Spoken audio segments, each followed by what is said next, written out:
Aquí comienza Integrados, una hora para que te enteres de toda la información del comercio exterior y la economía trascendente para la toma de decisiones estratégicas. Integrados al mundo, a puro análisis, con los mejores referentes profesionales, técnicos y periodísticos. Conduce Miguel Ponce. Estás en Integrados, estás en Trade.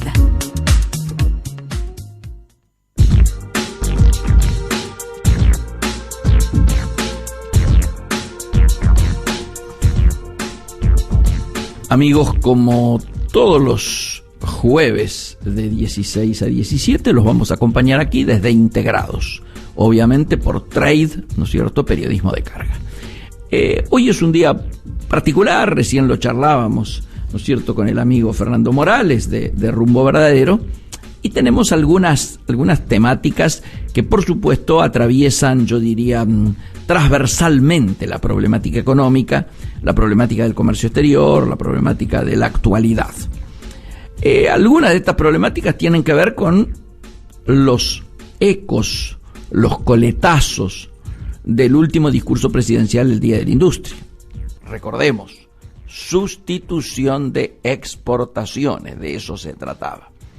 El segundo tema es que estamos metidos en el marco de un debate electoral que lógicamente incluye, yo diría, cada vez más de manera decisiva, y acá agrego yo, por suerte, porque venía siendo un debate muy vacío de ideas, muy vacío de contenidos, y donde algunas de las cuestiones centrales estaban siendo dejadas de lado, o estaban siendo subsumidas, en todo caso, en la anécdota, diríamos, de bajo nivel, en la anécdota que tenía que ver más a veces con lo institucional o más a veces con lo denunciativo que con la oportunidad de darle a los que nos escuchan, a los que nos siguen, ¿no es cierto?, la posibilidad de ir definiendo sus alternativas electorales a partir de contenidos. Y particularmente estaban faltando algunos contenidos económicos.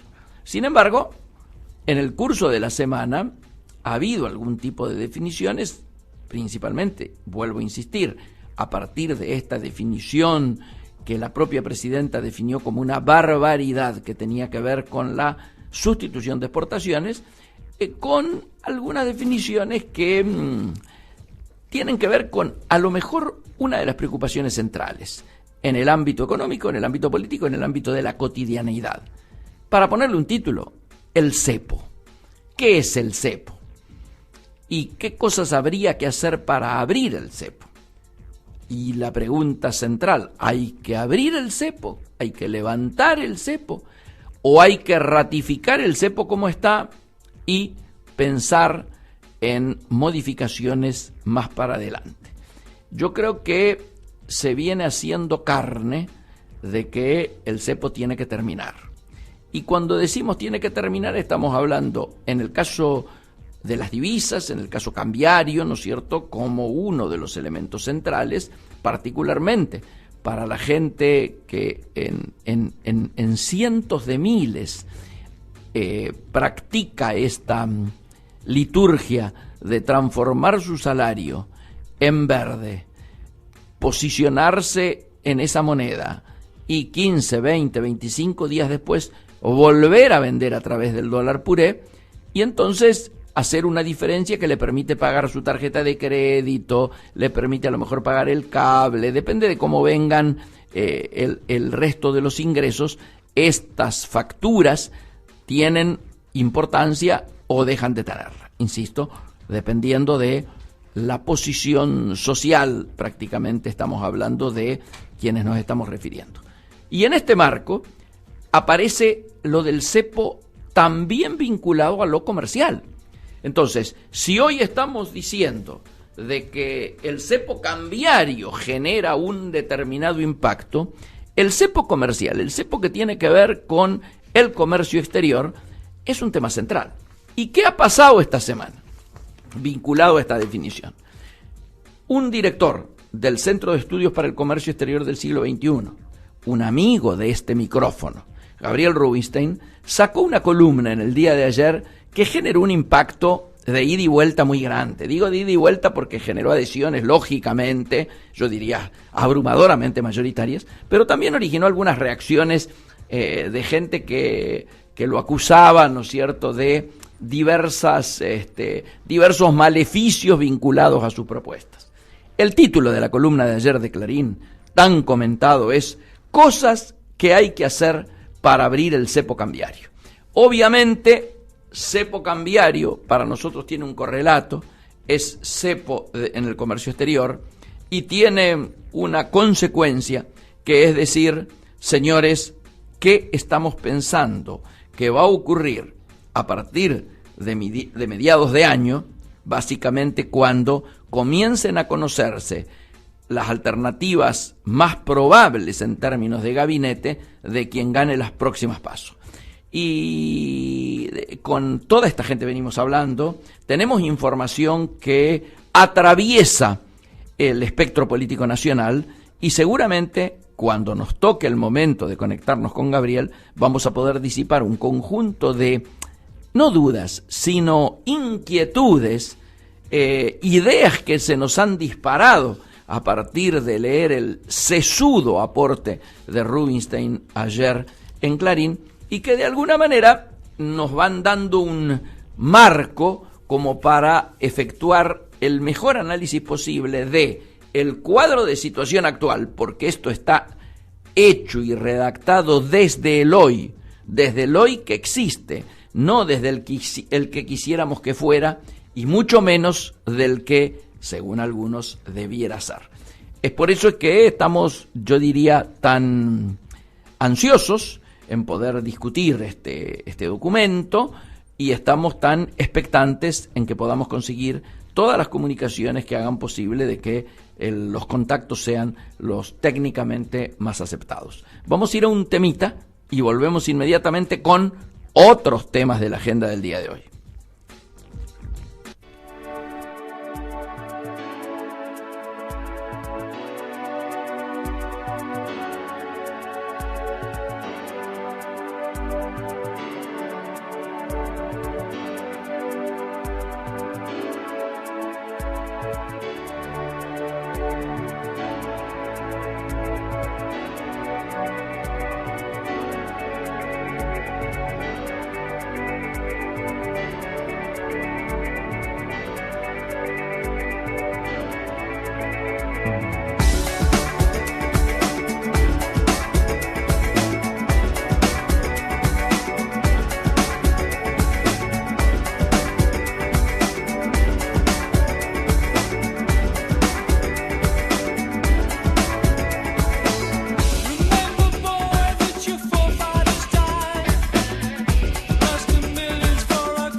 Emiliano Gali y Florencia Carbone suman calado a tu agenda. Trade On, el superávit en estado puro. De lunes a viernes a las 10 en Trade, periodismo de carga.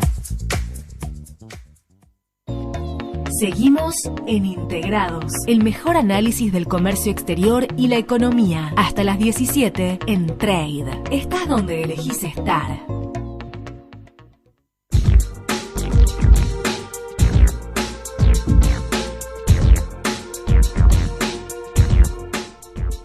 Amigos, y volvemos aquí en Integrados. Ustedes saben, los estamos acompañando por Trade hasta las 17 horas. Diría, aparece necesario, inclusive casi como prolegómeno, como prólogo, antes de charlar con el amigo Gabriel Rubinstein sobre la temática del cepo, que toquemos algunos temas vinculados al momento, al encuadre político y económico en que vamos a hacer esta charla. Porque si no, no se va a entender mucho lo de él. Yo creo que estamos hablando obviamente de una temática que es muy sensible, que tiene que ver con los cepos, para no ponerlo en singular. Y entonces entender qué está ocurriendo hoy con la problemática política en un tiempo electoral nos ayuda a lo mejor un poco a, como suele decirse en el ambiente, ponerlo en contexto a lo que charlemos con él. El primer elemento yo creo que está vinculado obviamente a la temática electoral. Todos sabemos lo ocurrido en el día de hoy, donde la oposición en Tucumán finalmente termina retirándose del escrutinio oficial. Esto no es un tema menor. Y esto nos lleva a que analicemos claramente el tema más amplio, más general, del corte de boleta. Y aquí habría que decir que sin cambios en el contexto general, con toda clase de especulaciones de alianzas para antes y después de la primera vuelta, si es que se llegara al balotaje, el tema del corte de boletas se va extendiendo desde las presidenciales a las intendencias. Es decir, ¿qué está ocurriendo en todos estos planos? En este último caso, se especula, por ejemplo, con acuerdos entre Macri y Massa, para casos en que uno de los intendentes se destaque claramente, que el otro se baje, a fin de derrotar a los candidatos del oficialismo de la provincia. Pero claro, ello requiere de cortes de boleta muy masivos, y hay que preguntarse si la gente está preparada para esto. A nivel intendencia esto es un poco más fácil, ya que incluso las boletas pueden armarse a medida y luego ser repartidas, habida cuenta de una superficie relativamente acotada. Pero muy distinto es el caso a nivel provincial de Buenos Aires. Por ejemplo, se comenta que Scioli, advertido de que Vidal podría arrasar en masa crucial de votos hacia Macri, por el efecto, llamémosle, Aníbal negativo, estaría propiciando, el propio Scioli, insisto, un corte de boletas para armar un tándem Scioli-Vidal, con este doble efecto positivo. Uno, que pierda Aníbal en la provincia, y por ende menos poder K, y menos margen y más margen personal para su acción, ¿no es cierto?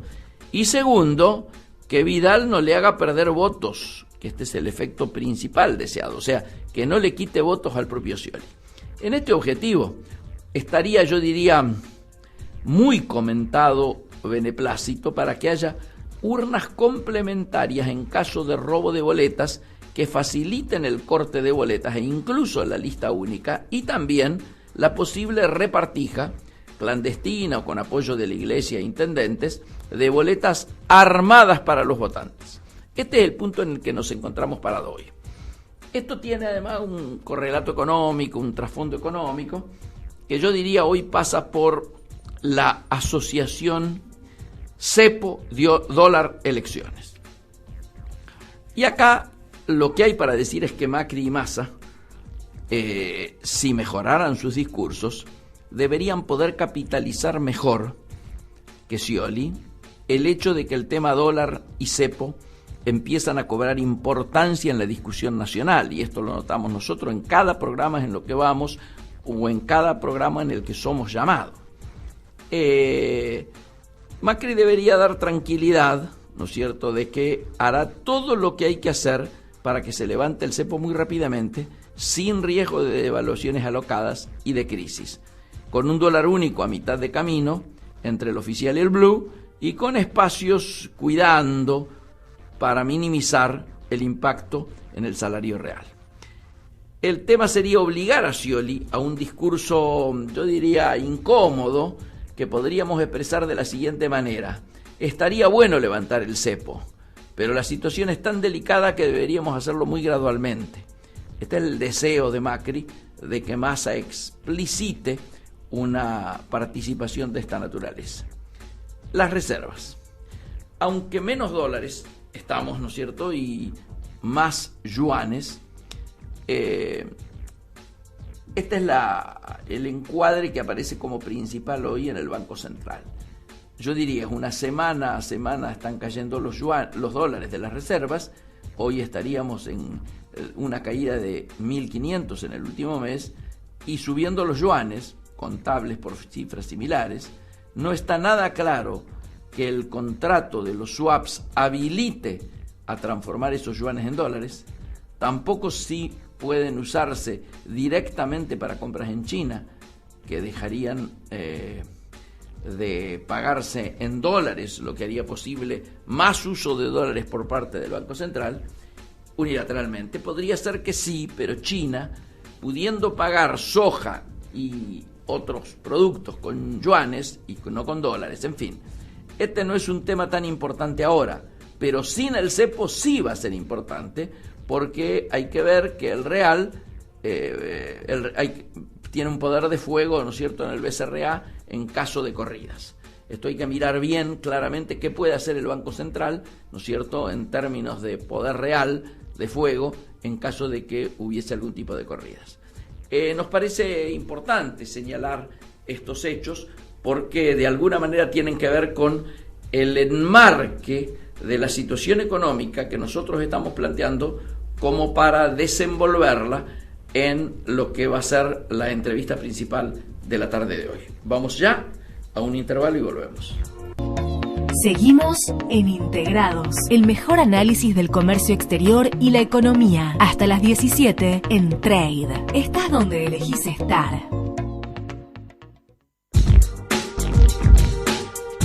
Bueno, y en Integrados, después de este temazo, por suerte estuvo elegido para el día de hoy, tenemos algunos temitas que queremos ir tirando previos a la charla con Gabriel Rubinstein. Ustedes saben qué está pasando en este momento. Hoy hemos tenido novedades en varios de los mercados que tienen que ver con el comercio exterior. Está pasando la temática de el mercado de los automotores, donde las autopartes son, diríamos, un poco la niña bonita del debate. El gobierno habría resuelto garantizar, ¿no es cierto?, las divisas necesarias para poder empezar a normalizar la problemática de las automotrices en momentos en que, ustedes saben, las automotrices habían empezado con despidos y suspensiones. Entonces, esto debiera ser, en el marco de la complejidad de lo que se está viviendo, una buena noticia. El segundo tema es que hemos dado a conocer, y digo hemos, no por casualidad, algunas noticias vinculadas a los procesos de endeudamiento y de compromisos que habría en relación a la problemática del comercio exterior.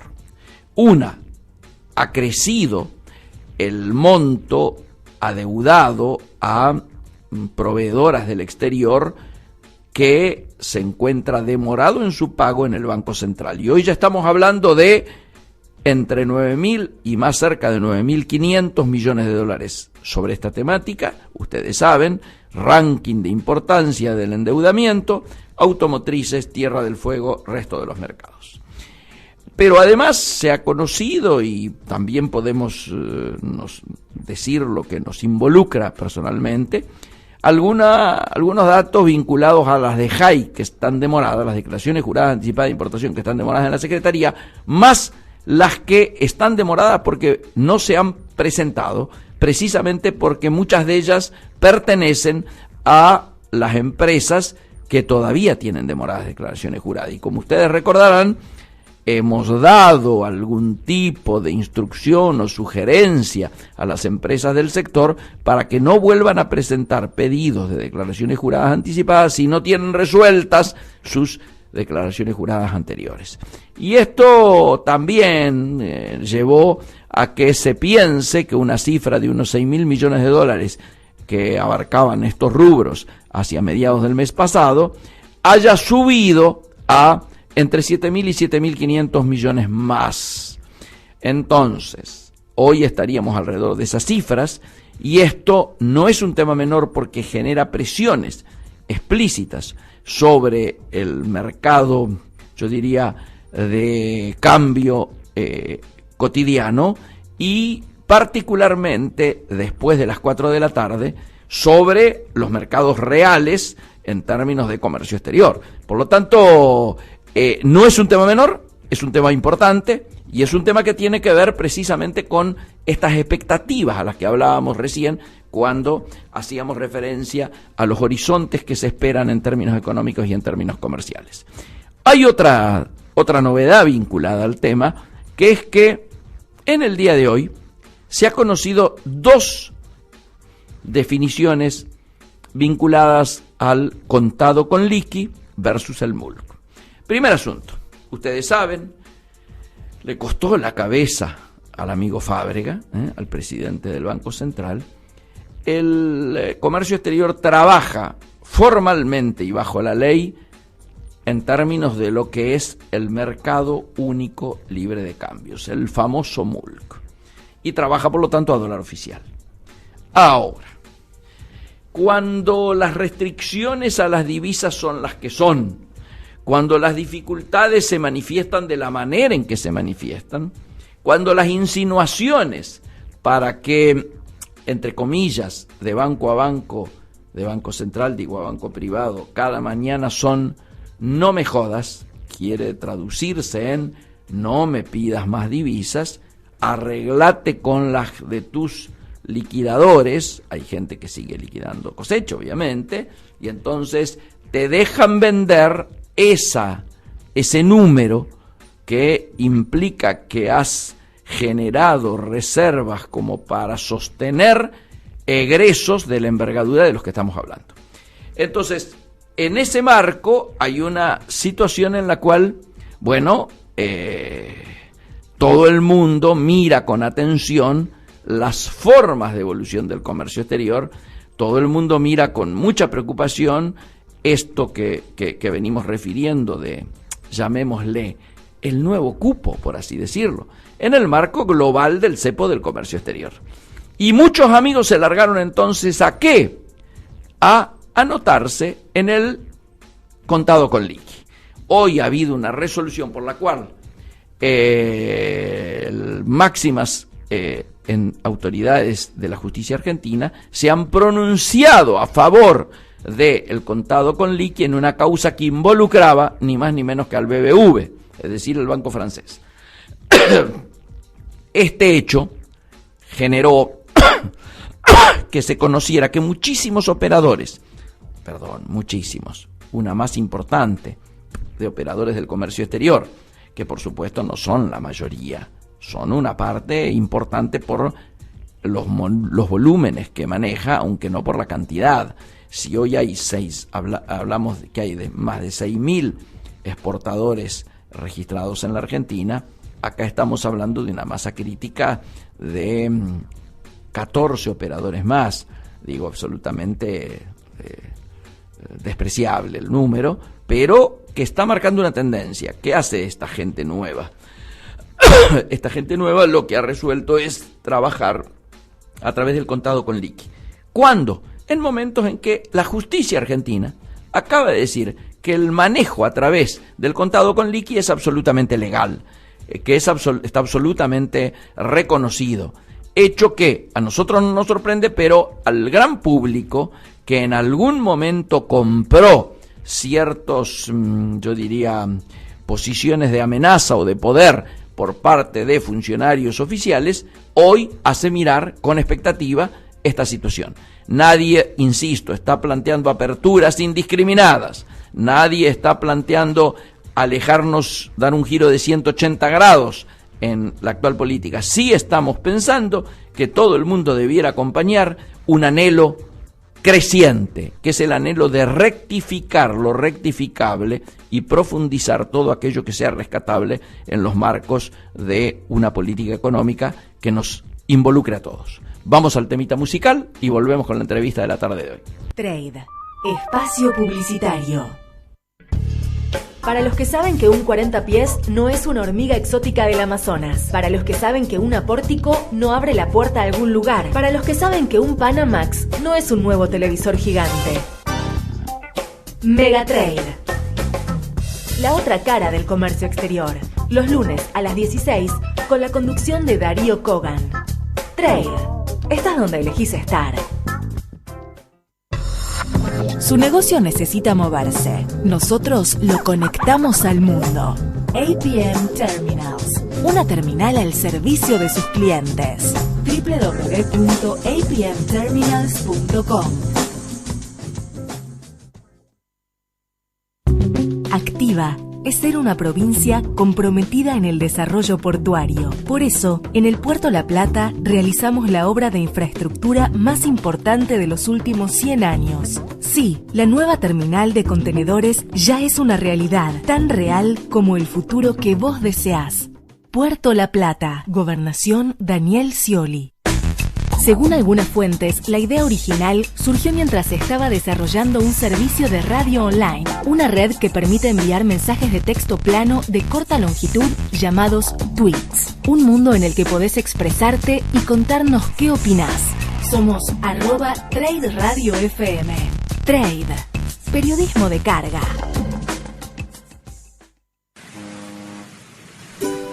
Consorcio de Gestión del Puerto de Quequén. Una salida rápida y efectiva al comercio internacional. 20 años aportando confiabilidad y previsibilidad a la cadena agroexportadora del país. Puerto Quequén. Profundamente operativo. Fin espacio publicitario. Seguimos en Integrados, el mejor análisis del comercio exterior y la economía. Hasta las 17 en Trade. Estás donde elegís estar.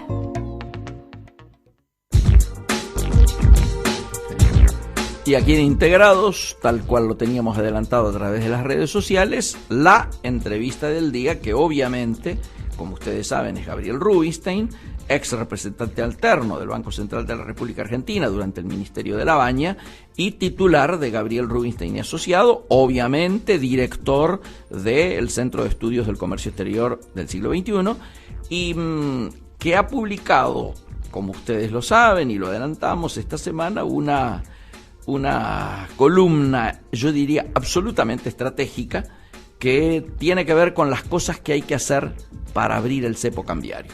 Gabriel, ¿nos estás escuchando? Sí, ¿qué tal? ¿Cómo estás? Un alegrón. Igualmente. En serio. Primero, Gabriel, quiero comentarte que ha habido un ruido mucho mayor del habitual cuando uno publica, retuitea en estos espacios algún tipo de columna de opinión.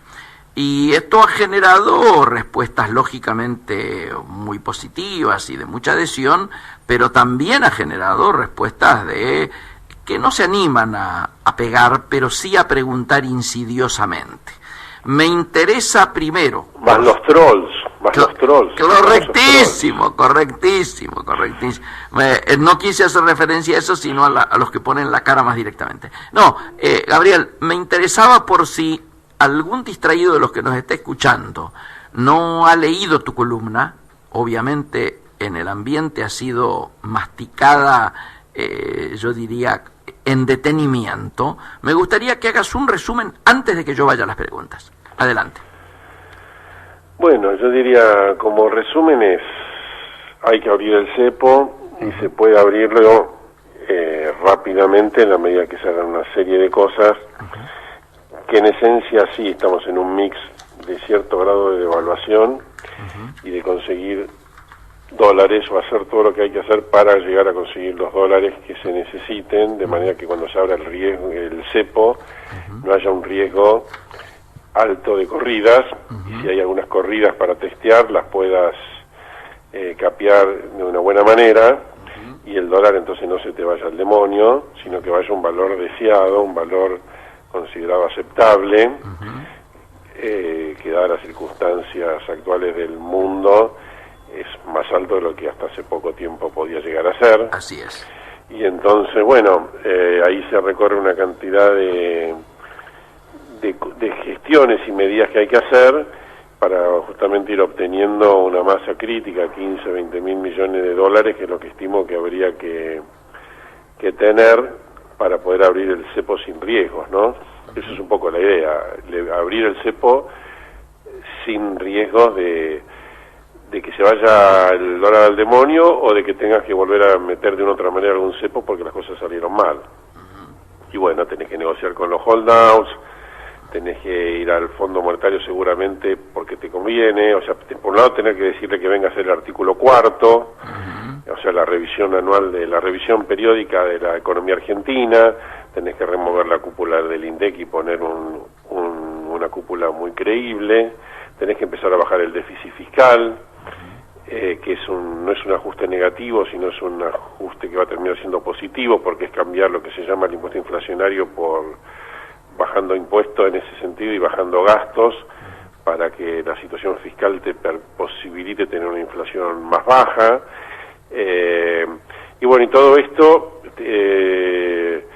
también, digamos, podés llegar a lograr del Fondo Monetario eventualmente ayuda para negociar mejor con los holdouts. Hasta podés comprar bonos cero cupón bond de Estados Unidos para que no tengas que, cualquier arreglo que hagas con los holdouts no sea a costa de bonos que paguen una alta tasa de interés, sino que sean bonos de baja tasa de interés. Y bueno, haciendo todo este tipo de cosas, dentro de un marco de un nuevo gobierno, un nuevo plan, además de convertir también hasta los yuanes, que son de muy dudosa liquidez, poder convertirlos en algo líquido, también tenés que negociar eso con los chinos. Bueno, vos las cosas las puedes hacer bastante rápidas, incluso si un gobierno, supongamos que ganara Macri en segunda vuelta, tenés 20 días para hacer todas las gestiones que tengas que hacer, no para arreglar con los holdouts, sino para empezar a negociar, pero sí con todo el tipo de gestiones que lo puedas levantar el cepo en un día. Después si es en un día, si es en una semana o es casi secundario. Sí, porque la discusión cuando, por ejemplo, mismo Massa, Lavagna habla, bueno, 100 días, podés tomarte 100 días, pero en el fondo todas estas cosas tenés que hacerlas y también tenés que comerte el sapo, ya vimos así, de devaluar y de un endeudamiento que no es un maxi endeudamiento, sino es un endeudamiento razonable dadas las circunstancias argentinas. Correcto. Entonces ninguna de esas cosas son obviables. Y como sí o sí tenés que levantar el cepo si querés volver a crecer, y bueno, estamos en un camino, yo diría, que casi está trazado, ¿no? Salvo que está trazado para el que quiera volver a crecer, ahora sí, y quiera resolver más o menos rápido toda esta ensalada. Si gana Scioli y tiene miedo de lo que le diga Cristina, y entonces no quiere ir a negociar ni con el fondo, o hace una negociación demasiado dura con los fondos buitre, y tiene el tema un año dando vueltas, y bueno, entonces tendremos una economía básicamente estancada y con alta inflación un tiempo más.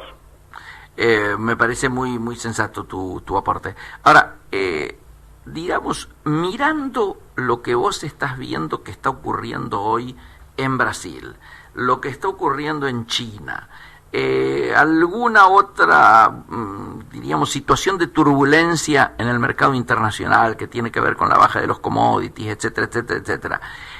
¿Considerás que llamémosle, programa que vos planteás como necesario para terminar con el cepo, ¿no es cierto?, cambiario, puede tener algún tipo de condicionante por esta situación externa, o vos ya tuviste en cuenta estos elementos cuando planteás el camino precisamente óptimo para salir del cepo?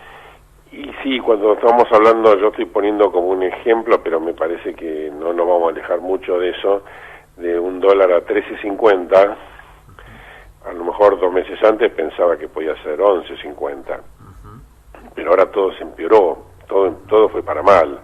O sea, todas las devaluaciones de las monedas en el mundo, las devaluaciones del real especialmente, más la del yuan, más la caída de la soja, y la propia situación que vos mencionás en Brasil, claro. La falta de demanda, los problemas que vamos a tener con la industria automotriz, y todo sí, está ponderado de una manera, te diría, más tipo de criterio, que no un modelo que toma esto en cuenta matemáticamente todo esto, pero sí como una cuestión de decir, todo está para peor, está bastante peor que 2 meses atrás. Está bastante Entonces, peor. cuando 2 meses atrás hacíamos los cálculos, yo prefiero casi te diría por default la devaluación mínima necesaria, no la máxima posible, sino la mínima necesaria, porque toda devaluación implica una caída del salario real. Entonces vos tenés que minimizar eso. Y lamentablemente las cosas han venido mal, y como han venido mal, no hay más remedio, a mi juicio, de bueno, aceptar un deterioro, de hecho, un poco mayor del salario real al principio. Nosotros nos ponemos en nuestra modelización, que ahí sí es bastante matemática, que el salario no caiga más que lo que cayó con Cristina cuando fue la devaluación del 2014, una caída del salario real del 12%, y lo ponemos como un tope que no se puede, que no vaya peor que eso, de manera, una cuestión casi política, de decir, mira, si hay un sufrimiento no va a ser mayor al que ya hubo. Claro. Ahora, sí lo pongo, y creo que está como el número 11, como punto número 11, que el tema de consensuar y convocar a los sindicatos y a las empresas para el operativo que hay que hacer para levantar el cepo como parte de todo un cambio integral que hay que hacer, es importante porque cuando vos devaluás tenés que lograr que el traslado a precios de la devaluación sea el que realmente corresponde a la estructura de costos de las empresas, y no más. Porque si es más, va a ser pura puja distributiva, y los asalariados con razón van a querer recuperar el salario, y entras en un terreno que terminás convalidando la situación o convalidándola monetariamente para no tener una recesión muy alta. Entonces, lo mejor es hacer un operativo que te permita, o sea, que vas a tener una devaluación del orden del 40%, digamos de 9.60, 9.70 a 13.50, hacerla con el menor costo posible, tanto en términos, digamos, especialmente en términos de caída del salario real, de manera que sea una caída transitoria del salario real y lo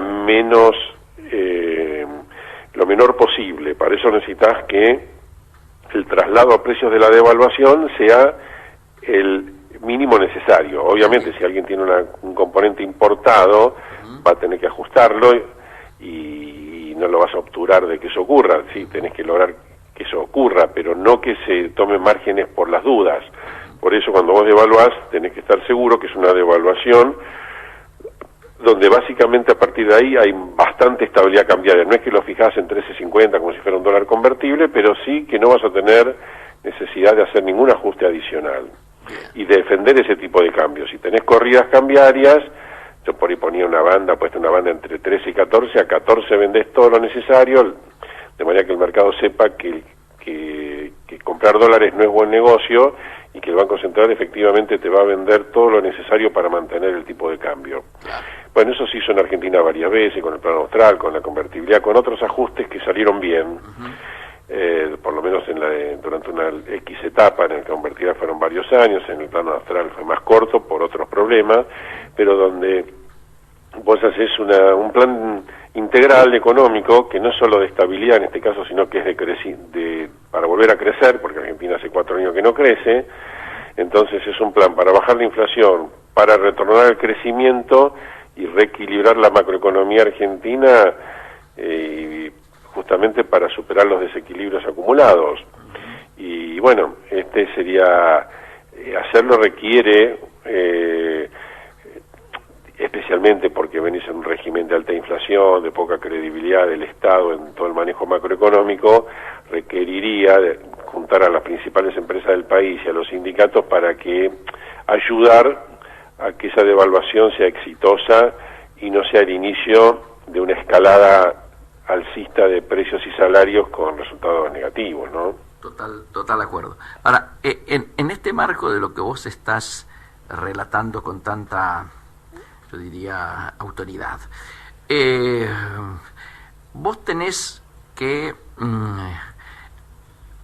las alternativas planteadas de salida llevan a situaciones tales como que Macri dice al día siguiente, Massa dice a los 100 días, Scioli dice gradualmente y no se juega.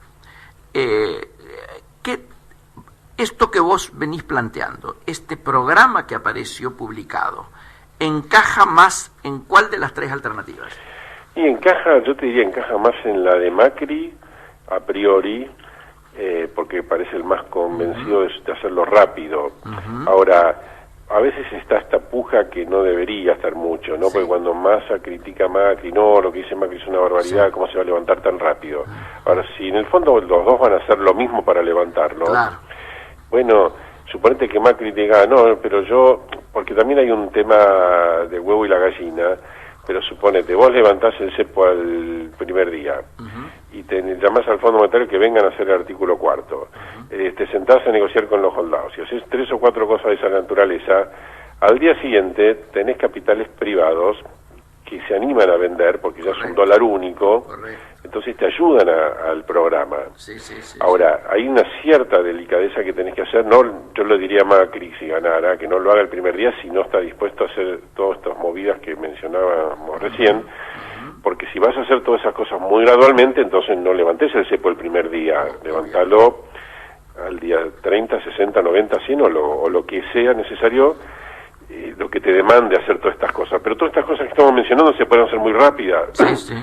Porque vos podés, vamos a suponer, el 22 de noviembre Macri gana en segunda vuelta.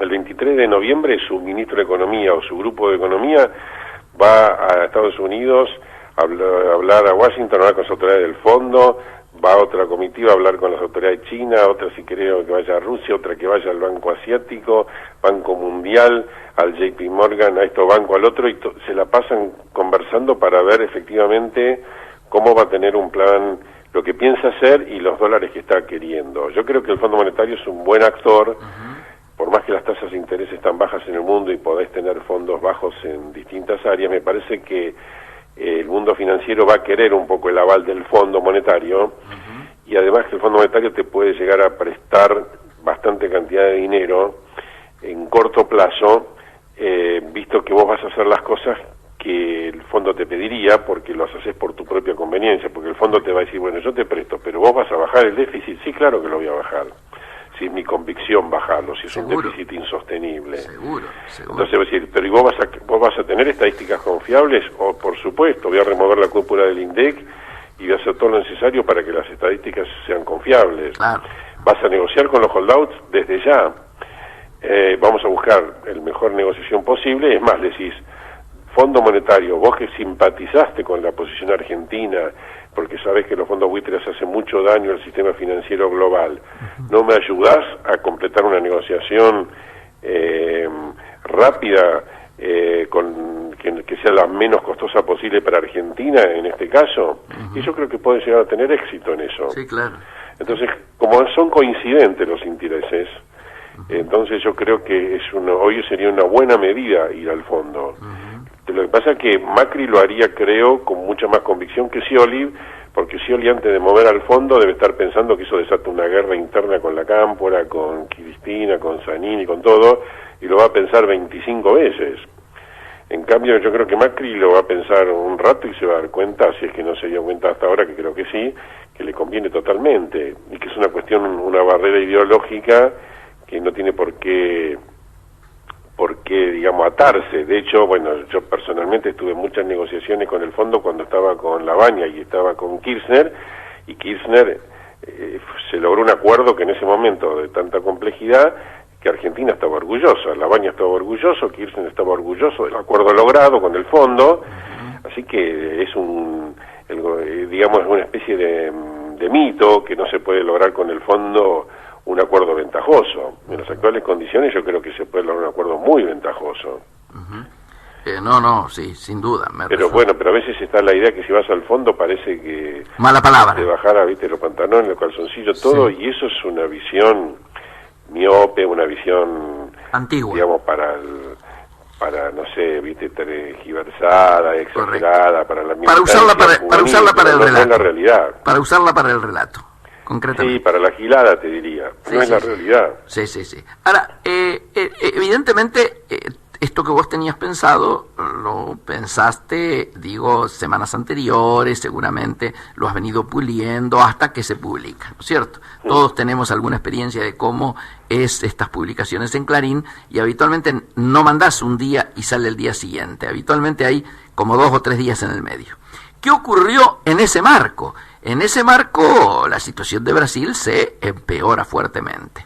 ¿Cómo estás viendo vos que esta situación de Brasil nos pega en términos de nuestra realidad económica de hoy?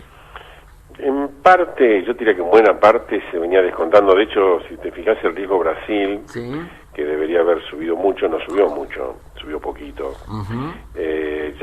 Ya se venía a venir un poco una baja de la calificación de Brasil, y yo te diría que Brasil todavía está en descenso, o sea, está en la etapa negativa, y está en una situación complicada. Tampoco nosotros, digamos, obviamente que tenemos que tener muy en cuenta lo que pasa en Brasil, tampoco nos vamos a pegar en el día a día de Brasil. Lo que sabemos de Brasil es que tiene un proceso de salida de capitales, ¿sí? Sí. Que sí o sí tiene que hacer un ajuste por ese motivo. No hay manera de evitarlo, porque simplemente porque hay menos plata para gastar en la economía. Si no lo hace el sector público, lo hace el sector privado, o lo hacen los dos, pero ese es el tipo de ajuste negativo, recesivo, pero que Brasil lo tiene que hacer sí o sí, obligado por las circunstancias. En Argentina estamos en otro proceso, estamos hablando que queremos hacer cosas para un ajuste positivo, que es que ingresen capitales, porque ya se fueron y ya no tuvimos el beneficio del ingreso de capitales que tuvo Brasil estos años. Entonces, nosotros estamos en otro ciclo, desde el punto de vista financiero. Entonces estamos en un ciclo donde queremos que empiece a haber ingreso de capitales. Entonces los ajustes en Argentina son ajustes de tipo expansivo, no son ajustes contractivos. Absolutamente diferentes a la situación. Claro, entonces yo diría, lo de Brasil nos pega porque nos obliga a un tipo de cambio más alto que si Brasil no hubiera tenido todo este proceso de devaluaciones. O sea, la devaluación en Brasil no la podemos ver como que hubo una devaluación, hubo un pánico financiero y ahora va a volver a revaluarse. No, ya lo tenemos que considerar que lo más probable es que Brasil siga con un tipo de cambio bastante más depreciado que en los últimos tiempos. Entonces ya es un dato de la realidad que tenemos que incorporar. No tenemos por qué incorporar cada pico de devaluación, pero sí sabemos que estamos en otro partido. Y sabemos que tenemos un problema de demanda donde Brasil es hoy un mal demandante de bienes argentinos, especialmente a la industria automotriz. A la industria automotriz probablemente, además de todo lo que se haga a nivel macro, a lo mejor haya que hacer alguna respuesta micro para evitar, supongamos, una oleada muy grande de despido, etcétera, pero no hay mucho para hacer y cambia un poco más, un poco menos, pero sabemos que Brasil está cayendo el PBI. ¿Y cuándo se va a estabilizar el PBI en Brasil para empezar a cambiar? Cuando cese el proceso de fuga de capitales. Correcto. Y eso puede llegar a pasar a lo mejor dentro de un año o 6 meses, donde Brasil se empiece a estabilizar, pero ahora lamentablemente no. Pero diría que en 2 o 3 días no ha cambiado mucho. Sí. Se viene consolidando el escenario negativo que veníamos viendo. Sí cambió respecto a hace meses atrás, ¿verdad? Correctísimo.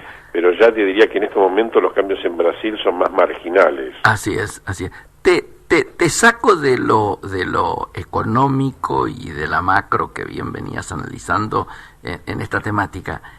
¿Cómo te pegó el viaje y el protagonismo que le dieron a Lula en estas últimas 24 horas? Mira, no me pegó mucho.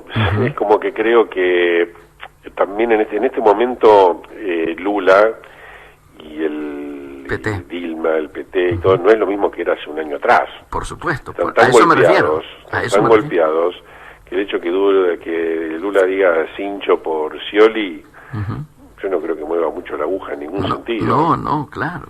Entonces, si eso lo hubiera dicho hace un año, hace 2 años, por ahí, era un espaldarazo interesante para Scioli. Hoy yo creo que no, el electorado argentino no se ve, no me imagino que alguien cambie su voto porque Lula diga eso. Sin duda. Entonces le veo poca importancia, digamos, en términos yo, electoral argentino. Paradójicamente yo le vi importancia en términos institucionales. ¿Qué pasa con alguien que puede llegar a ser presidente y se compromete con otro que también puede ser presidente, pero puede ocurrir que alguno de los dos no lo sea? Y entonces la vinculación entre el país Brasil y el país Argentina se ve perjudicado por una actitud, yo diría, adolescente, por no decir infantil, de ambos candidatos, ¿no? Sí, pero yo creo que Scioli, Lula, como me parece que en general, como estilo brasilero, es un estilo donde hay mucha diplomacia, y por más que acá no hubo una cosa diplomática, los intereses de Argentina y Brasil, y lo que haga Itamaraty, y lo mismo discurso, si Lula mañana es presidente y fuera Macri, lo va a abrazar igual y le va a decir, te deseamos la mejor suerte del mundo, y se van a poner a negociar las mismas cosas, y hasta quizás te diría con más alivio, porque evidentemente en un gobierno, llamémosle con la impronta que más o menos tiene los equipos de Macri, uno diría que es más fácil destrabar un montón de cosas que han pasado con Brasil, y todos los problemas de comercio exterior, etcétera, con lo cual creo que en la práctica no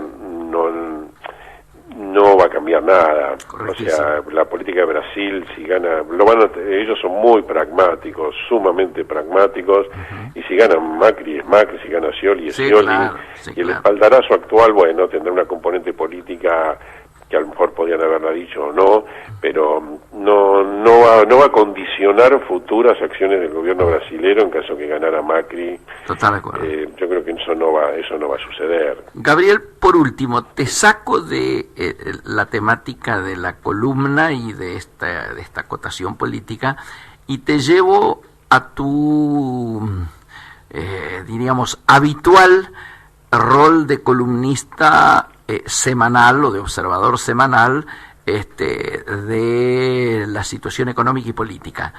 ¿Tenés algún tipo de últimas encuestas como para cerrar la nota?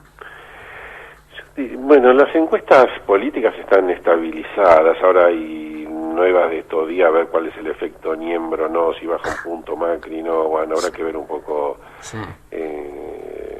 No cambia mayormente. Creo que lo más novedoso en estos tiempos ha sido este tema que tiene que ver con la posibilidad de que Vidal, la candidata del provincia, gane las elecciones en la provincia, y la actitud de Scioli con ese tema. Lo que se viene comentando es un poco, dado que hay una diferencia, Aníbal Fernández tracciona para abajo a Scioli y le pone un techo que hace difícil para Scioli ganar más puntos en la provincia de Buenos Aires, y dado que Vidal le está sacando una buena ventaja, o varios puntos de ventaja a Scioli, a Aníbal Fernández, y que Aníbal Fernández está muy cerca de su techo, o sea, tiene más del 60% de gente que nunca lo votaría. Sí.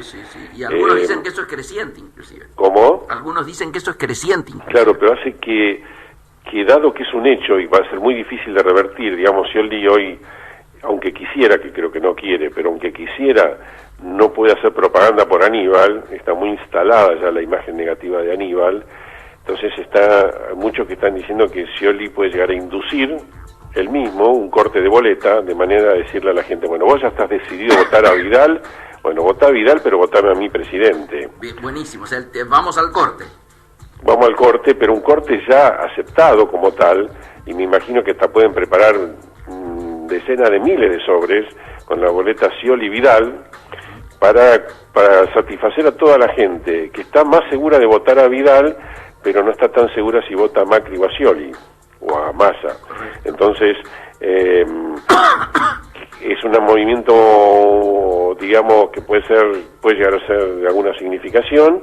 De hecho, se comenta que también hay muchas parroquias trabajando en ese sentido, porque habría esta idea de que a la iglesia no le gusta Aníbal, y entonces, bueno, podría haber todo un movimiento de esos, que si llegara a suceder, y Scioli le va bien a Scioli, sería un golazo para Scioli en el fondo, porque si Scioli sale presidente, y logrando, digamos, ya sea en primera o segunda vuelta, y Aníbal no es el gobernador, de alguna manera para Scioli es más fácil la lucha interna contra el kirchnerismo. Total acuerdo. Entonces Scioli vería con simpatía toda esta situación, pero claramente hay un riesgo, porque el corte de boleta, hoy se necesitaría aproximadamente 6 puntos de corte de boleta,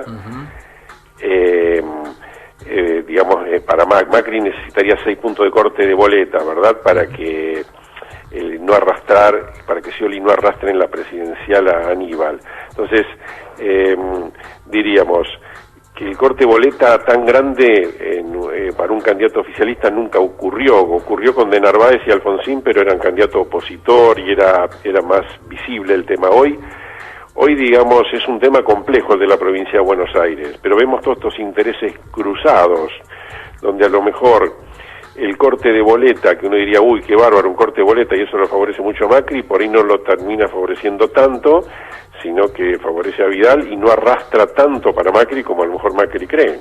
Excelente. Cerramos acá, 17:42, terminamos el programa y me parece que fue un broche de 10. Gracias, Gabriel. Gracias a ustedes. Un gran abrazo. Amigos, Gabriel Rubinstein, ustedes lo saben, autor de la columna Shock de esta semana, cosas que hay que hacer para abrir el cepo cambiario, y además, bueno, lo hemos tenido discurriendo sobre temas políticos de muchísima actualidad. Nos estamos yendo. Los vemos el próximo jueves a las 16 horas, como siempre, aquí en Integrados.